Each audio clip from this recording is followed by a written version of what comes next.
Mettere insieme la passione per la bicicletta con un ambiente naturale come l'altopiano del Cansiglio, con una delle foreste più antiche del mondo. Nasce da qui Cansiglio Bike Day 2023, che il 20 maggio porterà gli appassionati delle due ruote alla scoperta di un territorio unico. Un progetto che coinvolge due regioni, Veneto e Friuli Venezia Giulia, tre province, Treviso, Belluno e Pordenone, quattro invece le leggendarie salite, simbolicamente dedicate a grandi campioni del ciclismo, che per quella giornata saranno chiuse al traffico di auto e moto per lasciare spazio ai ciclisti.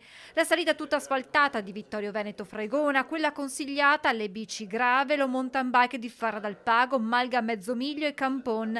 La terza, sempre asfaltata di Cane e Vassarone, e l'ultima in gran parte su strade sterrate di Piancavallo. L'intento è quello poi di a rotazione ogni anno cercare soluzioni diverse e dare la possibilità di provare tutti i percorsi del Consiglio. Un progetto che nasce dall'idea di un grande appassionato della bicicletta, il compianto Fabio Gazzabin. Gazabin ha lanciato questa idea, noi l'abbiamo raccolta e abbiamo creato questo prodotto che fondamentalmente va a valorizzare quello che è un territorio straordinario, con una biodiversità fantastica, con una faggeta spettacolare, però lo valorizziamo non portando su moltissime auto, ma in un modo diverso, portando su le persone in bicicletta. A tenere a battesimo la prima edizione della Cansiglio Bike Day il campione di ciclismo Davide Cimolai, impegnato nell'avvicinare i più piccoli al mondo delle due ruote, ma nel suo immediato futuro c'è un altro traguardo, quello del Giro d'Italia, che lo vedrà impegnato in due tappe di casa, una proprio sul Cansiglio, l'altra per velocisti con arrivo a Caorle. Due tappe differenti a livello personale, quella di Caorle,